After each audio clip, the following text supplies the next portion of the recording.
Okay, everybody, my name is Hutch, and I make Call of Duty videos and post them on the internet, and people seem to like them. Don't ask me why, but they seem to like them, so I'm going to keep doing it. Today I got a match of domination on high rise. I'm using the Barrett 50 cal, and I just missed some embarrassing shots there a minute ago, but I try and make up for it with the rest of the match here. I'm using, I believe I'm using steady aim, but I'm using stop and power and sleight of hand. All of them are the pro add-ons at this point. I'm using the Simtex grenades and stun grenades. And I've already explained in previous videos why I think these perks and as far as like, you know, stun versus frag and things like that are, well, you know, why I feel like they're more effective for me and the way that I play the game. But today I actually want to talk about two different things. And first of all, I want to talk about this map. And second of all, I want to talk about the Akimbo Model 1887s. This map in particular is the only map in this game so far that I've seen that you honestly can truly spawn fuck the shit out of people. If you capture B and C or B and A, it's really, really easy to trap their spawn. And in a lot of ways, this map to me is pretty reminiscent of Wet Work from Call of Duty 4, because I'm sure many of you guys that played that game can remember if you captured either B and A or B and C. It was actually what was better was if you captured B and C and you can trap them in A. It seemed like it was easier to trap them in that spawn. And as long as you didn't push up past this certain point, this certain like imaginary point on the map, then they would continue to spawn back there. And that map was extremely linear. And there was no two stories like in this map. Like you were pretty much stuck, and if you were playing against a good team, there was just basically no way for you to get out of it. On this map, it seems like the easiest point to spawn trap them in is A, which is the flag that we're capturing right now. So if you're playing with a group of your buddies, the best strategy is to go for the C flag and the B flag. But if you spawn at the A flag, obviously capture it and then see what you can do.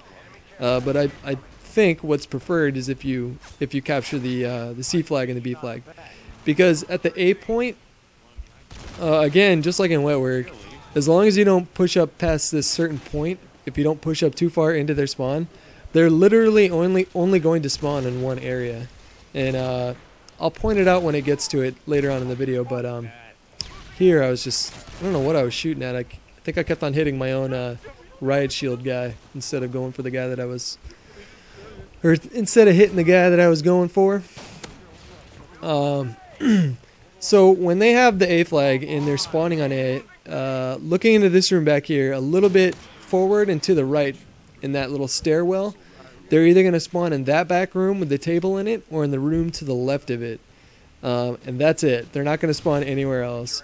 And what's a little bit better about this map than, say, Wet Work from Call of Duty 4 is that there is an alternate route instead of just straight out the front. There's a downstairs, but honestly, if you just have somebody minding that downstairs, just kind of paying attention to it, it's not really that hard to kind of cut them off. Air support is sort of useless when you're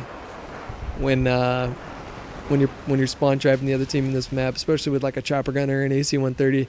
You're really only gonna get like maybe 3 or 4 kills, and the Harrier strike, as long as they're indoors, obviously it isn't going to do much. The Predator missile, you might get lucky if somebody made it out of their spawn, and you get them, you know, in the middle of the map or something like that. But air support, I don't really rely on too heavily in this game, or on this map in particular.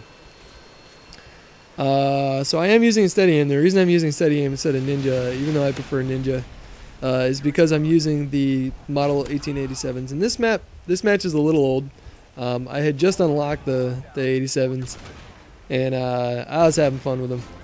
But I've since come to the conclusion that what makes this gun so overpowered is the Akimbo feature to it. And the other thing too is that it sort of depends on the map. Like if you have the Akimbo Model 1887s, you're not going to be able to do as much damage as you are on a map like this, or on a map like Skid Row, or on a map like Rundown, where there's a lot of close quarters areas. And open maps like Wasteland and Derailed or something like that, they don't bother me too much. But on a map like this, I mean, there's nothing that you can do about it. If it was just the singular gun, if it was just one model 1887 and they didn't give you the option for Akimbo, then I think it would be pretty balanced. Like, all of us are annoyed when we get shot with this gun. If it's with Akimbo or without Akimbo, like, all of us still get annoyed when it